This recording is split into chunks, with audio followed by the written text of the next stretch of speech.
หรือแม้แต่บางครั้งก็เกิดความโลภจนเกินไปอย่าปล่อยให้การกดคลิกเดียวลิงก์เดียวทำให้โจรยิ้มกว้างวันนี้ถึงเวลาแล้วที่คนไทยทุกคนจะต้องร่วมมือกันสร้างภูมิคุ้มกันอาชญากรรมไซเบอร์ช่วยกันหยุดก่อนที่ภัยไซเบอร์จะทำให้คนที่คุณรักและตัวคุณเองกลายเป็นเหยื่อ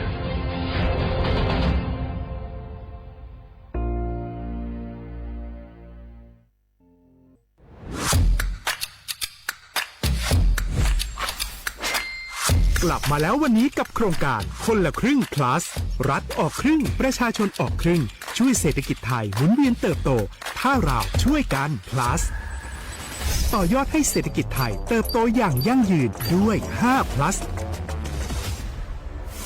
plus ที่1เพิ่มช่วงอายุผู้เข้าร่วมโครงการจาก18ปีเป็น16ปี plus ที่2เพิ่มวงเงินใช้จ่ายจาก150บาทเป็น200บาทเพิ่มพลังซื้อของประชาชนเพื่อกระตุ้นการหมุนเวียนในระบบเศรษฐกิจฐานรากลดภาระค่าครองชีพ plus ที่3เพิ่มสิทธิพิเศษด้วยการดูแลผู้ที่อยู่ในระบบภาษีให้ได้รับสิทธิพิเศษมากขึ้นเพื่อสร้างแรงจูงใจให้ทุกคนร่วมอยู่ในระบบอย่างโปร่งใส plus ที่4เพิ่มโอกาสให้นิติบุคคลขนาดเล็กเข้าร่วมได้ให้ธุรกิจเติบโตเป็นกำลังสำคัญของเศรษฐกิจไทย plus ที่5เพิ่มทักษะใหม่เพื่อพัฒนาให้ร้านค้านำความรู้ใหม่ๆมาช่วยเพิ่มยอดขายลดต้นทุนเรียนรู้เติบโตและปรับตัวไปกับเทคโนโลยีใหม่เพื่อสร้างเศรษฐกิจที่แข็งแกร่งจากคนละครึ่งสู่คนละครึ่ง plus ไม่ว่าจะสั่งข้าวคนละจานชาเขียวคนละแก้วขนมเค้กคนละชิ้นหรือหลายๆชิ้นก็ใช้ส่วนลดได้ทันทีสูงสุดวันละ200บาทแถมใช้กับฟู้ดเดลิเวอรี่ก็ยังได้สำหรับประชาชนไทยอายุ16ปีเป็นต้นไปสมัครรับสิทธิ์ผ่านแอปพลิเคชันเป๋าตังวันที่ 20-26 ตุลาคม 2568สำหรับร้านค้าที่สนใจร่วมโครงการสมัครได้ผ่านแอปถุงเงินวันที่ 15 ตุลาคมถึง 19 ธันวาคม 2568 แล้วเตรียมพร้อมรับลูกค้าจากทั่วประเทศเพราะนี่คือโครงการที่คนไทยทุกคนช่วยกัน plus เพื่อให้เศรษฐกิจไทยโตไปพร้อมกันโครงการคนละครึ่ง plus ดำเนินการภายใต้เป้าหมายที่ชัดเจนของรัฐบาลในความต้องการกระตุ้นเศรษฐกิจลดภาระค่าครองชีพให้ประชาชนและยกระดับศักยภาพผู้ประกอบการไทยให้พร้อมในยุคดิจิทัลโดยยังคงยึดหลักความโปร่งใสตรวจสอบได้และป้องกันการใช้สิทธิที่ผิดวัตถุประสงค์คนละครึ่ง plus เพิ่มพลังเศรษฐกิจไทยพร้อมโตไปด้วยกัน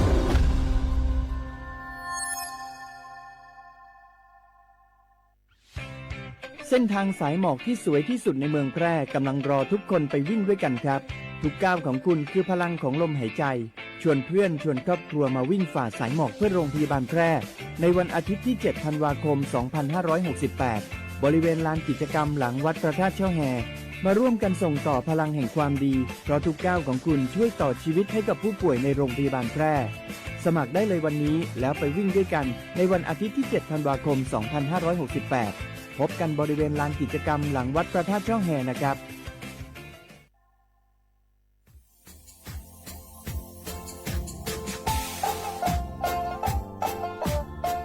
นาถึงมาปีมาซื้อจีนชมังโงมัญญาคณะรัฐมนตรีไงมีมติยากกว่าอยู่หัวระมองเมื่อเหือนยากุลาซื้อหาหนีซื้อกูยังไง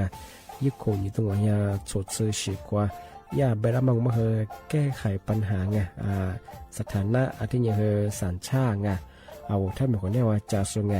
อธิบายที่ยากกฎหมายถือว่าไประมองเมื่อเหือไงมาตราที่17ไงแห่งพระราชบัญญัติคนเข้าเมืองไงพอสองงไม่อยากให้คนอยากให้หนีตัวอยากหนีซื้อหนีกวางกันเท่าว่าถ้ามีคนเนี่ยว่า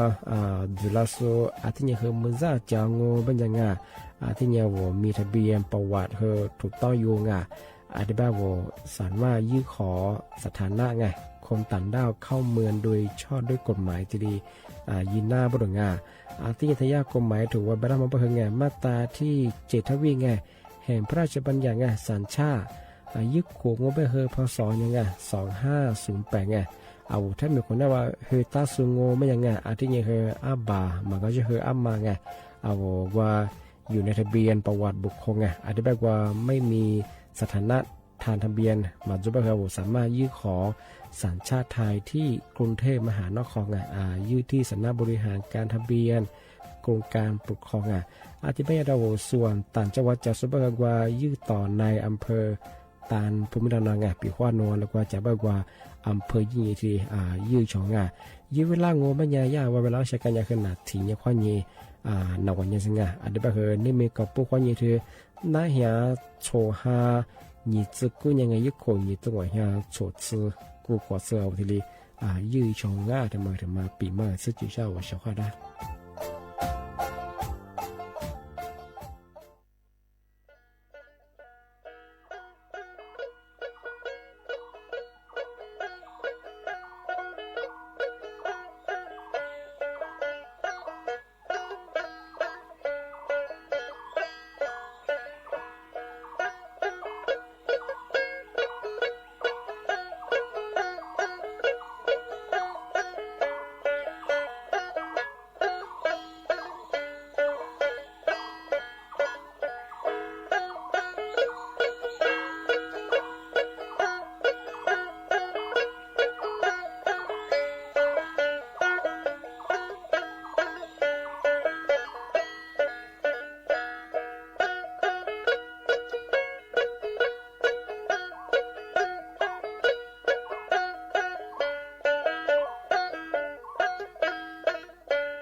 苦，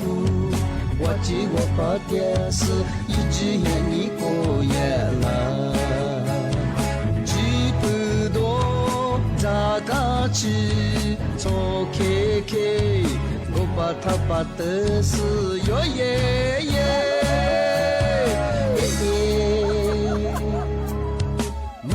是个季节，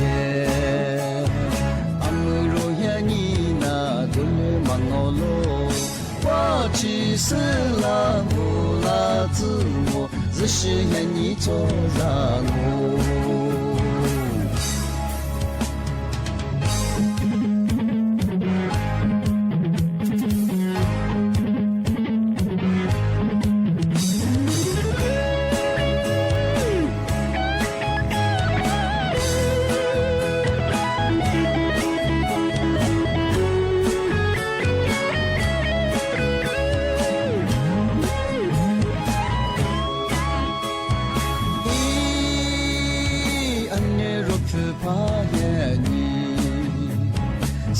说嘛古，我记我把电视一直让你过夜了，记不多咋个去做 KK， 我把他把的事哟耶耶，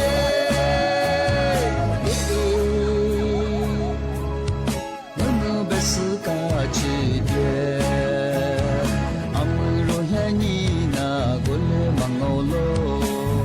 去死了木拉子我，日是愿你做让我。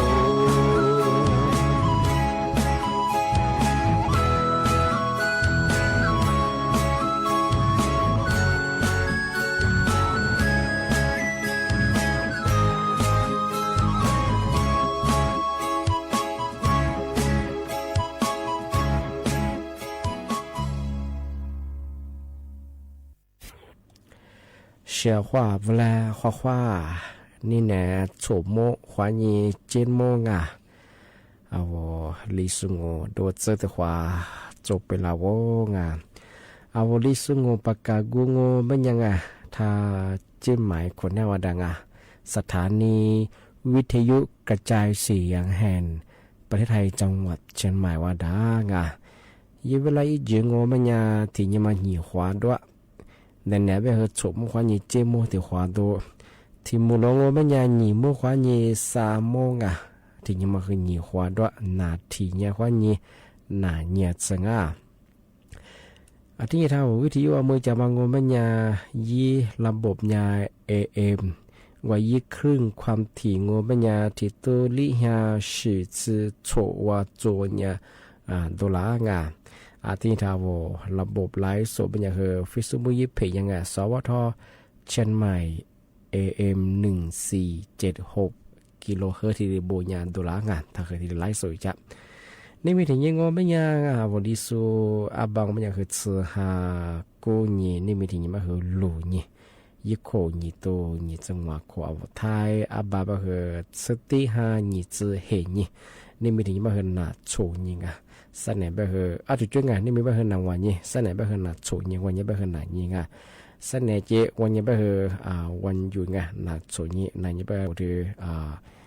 เวลาราชการไปส่วนนาโฉนี่นานี่ที่เจ้างงจะแต่กันว่ามาตัวเป็นยำไม่ดีไปเหอสันไหนยิ่งจะเอาอำเภอเฮียสารการไปที่สบายแมวดีติดต่ออาชีทำไมเยอะเฮียสุมาฟงสุฟงไม่เอาเธอนาที่ยังวันนี้นางวันนี้จะไงยี่เวลาเนี่ยวันเวลาราชการมันอย่างที่เนี่ยแปลมื่อควายิงว่าที่มันเกิดจะลีมุกเกิดสิ่งที่เป็นของทำไมที่ดีแต่เจนเตยอย่างจะได้กระทำไม่ดีสุดยอดทำสิ่งที่ยิงนี่เนี่ยคือนั่นแหละคือถึงมาปีมาซื้อจีนใช่ไหมมันงงยังไงถึงมาคือ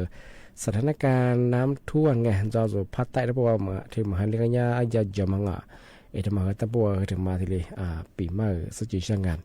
มาใส่ยาศูนย์ปฏิบัติการไงแก้ไขสถานการณ์ฉุกเฉินอดทนกับภัยไงจอพัฒนาผู้ว่าโซตัวยาเจ้าหน้าที่แต่มาแจ้งเตือนเวลางานยาแบบมันไม่อยากงานมาคือฝากเตือนไงจอพัฒนาจะโซ9 จังหวัดไงมาคือยาที่ยาซามโมที่ยาฝากรับรองงานปีขว้างว่า โซนหน่วยกูดภัยแบญีเอาเวลาจะซื้อจำมาตรงอาจจะแบบจะดูที่ยี่จอกกุเลกลาอาทิตย์แบงมันยายี่จอกผู้ผู้บ่าวแต่โอ้เป็นยังไงผู้บ่าวที่เรียกพัดเดียงมันยามาคือถาโอ้บ่ดงามที่มันยาคือกลุ่มมิชาชีพละโซมาคาโซควาดาโซเป็นยังไงปีควาโซที่หน่วยกูดภัยไงทีมกูดภัยมันยาโซจิตอาสาเนี่ยโซยี่จอกโซมันยานั่นแหละยี่ตัวคืออาชีพก็คืองอผู้บ่าวมาดีบ่รู้ง่ายยี่ผู้ยี่ตัวผู้บ่าวมาดีรู้ง่ายใช่ไหมคือสู้อาศัยสื่อทิ้งงานอย่างที่นี่มายี่บ้างว่าเปียกว่าสู้อาชีพมาส่งคนละบ้างเนี่ยผู้บ่าววัวมาผู้บ่าวโอ้ยมันไม่คือถ้าถ่ายยี่บ้างงานมายากกลุ่มมิชาชีพละโซมาคาโซอาจจะชื่อว่ายี่ควาดาโซที่จอบบ้างงานมายากคือที่ใจเติมฝรั่งที่ยี่ท่าบอกว่าจอพัดใต้ว่าส่วนผู้บ่าวยี่จอมาหลงวันนี้หน่วยกู้ภัยมูลนิธิก็มาทำมาเบญ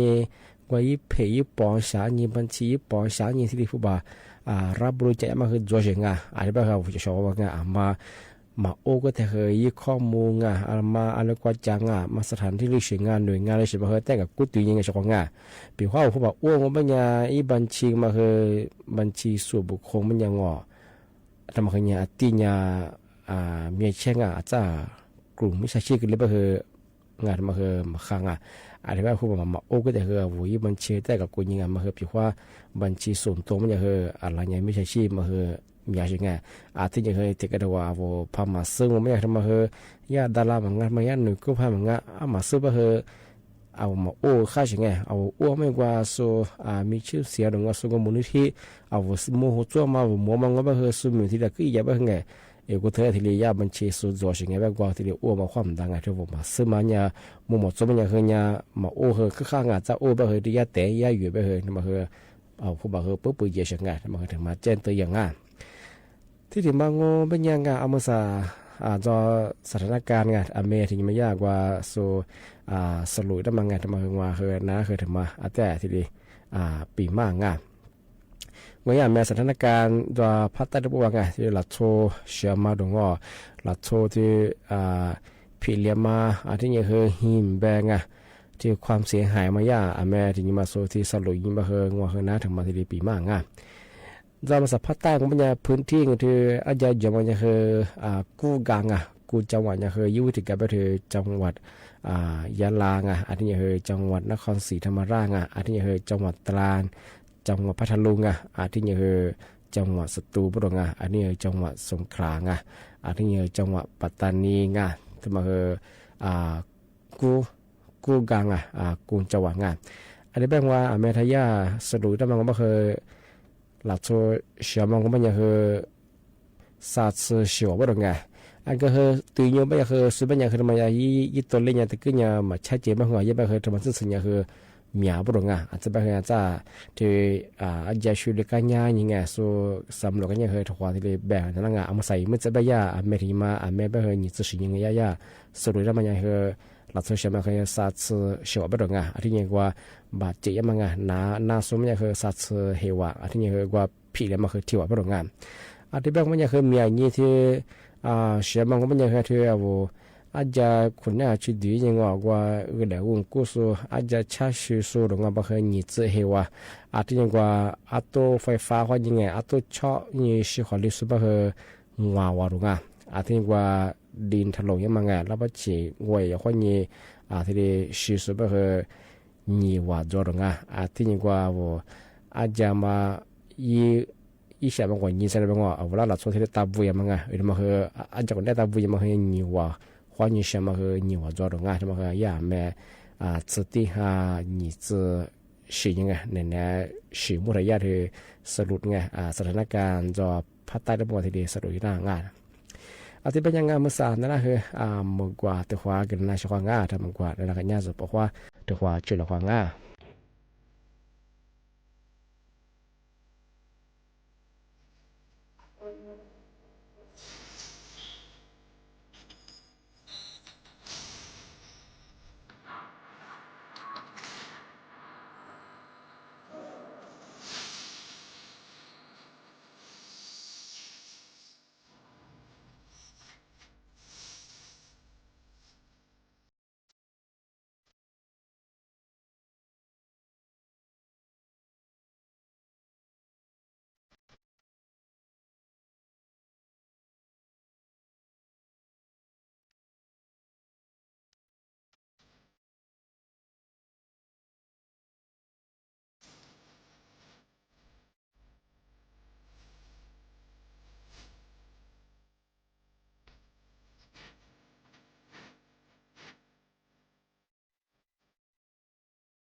อาทินี้งาที่มาเทเชอที่มาปีมาสุจินช่างงาเมืองสังบัญญัติภาคใต้ตั้งปวงบัญญัติจังหวัดหาดใหญ่หรือว่าสงขลาก็คือบางพื้นที่ไงที่ก็ถูกต้องมันคือจักรวาลที่ก็จุนยังคืออามาสาใหญ่ที่เลยช่วยเลยจ้าบุตรงาที่ยังคือหลักสูคือดอลลาร์นี่ที่ว่าสุดจะแจกมาที่เลยจุฬาสูที่เลยขึ้นมัวเชียงขึ้นยังอามาสาบ้าคือใหญ่ขึ้นยังที่เลยช่วยเลยบุตรงาที่บ้านก็มันยังชาวงามาสาคือวิทยาหน่วยงานคือสุดที่รับบริจาคที่เลยจ้างปีข้าวจนรับว่าที่เลยยิ่งจะช่างงบ้านยังไงจะซื้อจะมันแบบชิมซื้อดงว่าซื้อชาด้วยสับเปียคือดงว่าอยู่ด้วยทับปุ๊บมาเฮงเอาที่เลยยิ่งบริจาคอีน่างามันก็เชื่อผู้บ่าวโอเชื่อผู้บ่าวโอน่างาอธิบายงบัญญัติมาสาริยาสำนักงานประชาสัมพันธ์ที่3ไงกรมประชาสัมพันธ์งานธรรมขยาเปิดสูงรับบริจาคที่อีจางย่าเปิดบริจาคมาบ่เฮงไงเวลาอย่างเคยเนี่ยนะแปดโมขวายิงที่มือเขือฉุมมดซื้อที่เลยรับบริจาคที่ยาวงาอธิบายงบัญญัติทายาทที่อยู่งูบัญญัติกระดูกเจ้ามาสบายคือสำนักงานประชาสัมพันธ์มาแล้วกว่าดันเซ่เบงงานอเมษาสำนักงานประชาสัมพันธ์ที่3งบัญญัติอวโรงพยาบาลไม่ได้เดวเสื่องถ้าประเทศเราถนนมันก็คือถนนประชาสัมพันธ์ตำบลช้างคลางอำเภอเมืองเชียงใหม่จังหวัดเชียงใหม่อธิบายยากว่าโซรับบริจาคมาชมแบบนี้แน่แปะมุกยิมึกชมมดเสเปลวมาเสมท้าวสถานีวิทยุท้าวอมสาเทลิสุงประกาศว่าทายาทที่รับบริจาคที่เจ้าทำมาคืออิสิกะอธิบายปีว่าอ้างว่าผู้บ่าวยืนยันช่องบัญญัติเอาบัญชีแบ่งทำมาคือบัญชีงูบัญญัติบัญชีมียังไงสภาการชาติไทยบัญญัติเพื่อภัยพิบัติธนาคารไทยพาณิชย์บดสาขางูบัญญัติสาขาสภาการชาติไทยเลขที่บัญชีงูบัญญัติคืองอแบ่ง045อาทิตย์คือ304อาทิตย์6370งอยสิทธิ์ความแบ่งเลขที่บัญชีคือสภาการชาติไทยเพื่อภัยพิบัติเลขที่บัญชีมันจะคือ045อาทิตย์คือ3046370มันคือธนาคารไทยพาณิชย์สาขาสภาการชาติไทยบ้างอธิบายเนี่ยพี่ว่าสอบถามเพิ่มเติมยี่ช่องมันจะฝ่ายบริหารทั่วไปยี่เบอร์โทรมันจะคือหนีเบอร์จองยี่วูถึงเบอร์มันจะคือ053อาทิตย์คือ283อาทิตย์คือ735ที่ถือเบอร์มันจะคือ053อาทิตย์283อาทิตย์746มันคือผมพี่ว่าสอบถามเพิ่มเติมข้อมูลที่ชื่อที่ดีน่างอธิบายว่ามันยังมาคือแต่คนแรกจะสนใจไปร่วมที่งอจะพัฒนาพวกคือที่ฉากเกิดอาทิตย์คือมาแลบบาลาคือบริจาคเยี่ยวคนมั้งแทบไม่สุดมันยังคือเรียกว่าน้ำท่อยาเรียกว่าเดือดแล้วบางอย่างบาลตีชาวงาแทบไม่สุดยังคือยิ่งมาคึกคักที่ยิ่งจะหลักกว่าชาวงาอธิบายคือชาวงามาคือยังคือแต่คนแรกที่ฉากเกิดอธิบายว่ามันยังนี่เนี่ยคือนะปีมาคืออธิบายตัวชงอธิบายยังคือจ้าที่มุลหนีมุขวานี่คือ3มัวแต่ว่ามุลกว่นี่เนี่ยรายการลิสงประกาศกุบัตาจิ้มหมายสถานีวิทยุกระจายเสียงแห่งประเทศไทยจังหวัดเชียงใหม่ว่าโดยจ้างเนี่ยบ่คือชมมุขวานี่จิ้มมุแต่ว่าโดที่มุลงมันยังคือหนีมุขวานี่3มัวโดยจ้างที่นี่มาคือหนีขวานด้วยนาที่นี่ขวานี่นาเนี่ยสง่าอาทิตย์นี้ถ้าภาคเหนือถ้าพวกงมันยังเนี่ยเจมึกเขิงมันยังคืออาทิตย์ย่างอาจจะแบบมาคือมาก็เดินมาดูแลสุขภาพเยอะว่าคือดูโซแล้วคือจะสุขภาพบุญชีคืออาจจะทำมาความกว้างจะแหล่เลยแบบคือนาพักกันแล้วแบบคือมาเปียชิจวยอันนี้ชุดใจใช่คือมาวัดจางอันแบบคือมาก็เดินมากว่าชีดูแลสุขภาพยังอาทิตย์ว่าชวนเธอวันหยุดนัดโซนี่อะไรเงี้ยแบบคือมาแล้วก็กับเบียร์โลชิแบบคือยังอะไรคืออะไรก็มาจะชิคกี้พายทุกคนที่จงที่ที่การตัวแบบคือจะกูคือมาข้าวโลชิคือตัดต่างเนี่ยชื่อจากงานที่ก็จะคือมีราคาเยอะจากกูจะแบบคือสุดท้ายแล้วก็รงว่าสุดเพียงคือที่มีอะไรที่แบบคือโลชิคืออันตรายยังแบบคือชิเช่ชินี่จากกูที่กูยังทำมาเจนเตยยังอันนี้แบบคือทัชชาเดี๋ยวที่วันนี้อันนี้แบบจะถึงหมดแล้วหนีเมื่อควานยี่3 มัวแต่ว่าหมดแล้วกว่าว่าเฉพาะได้คือบุมงเขาว่าสวัสดีครับ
pa ya yin yin, agama ma ni pe.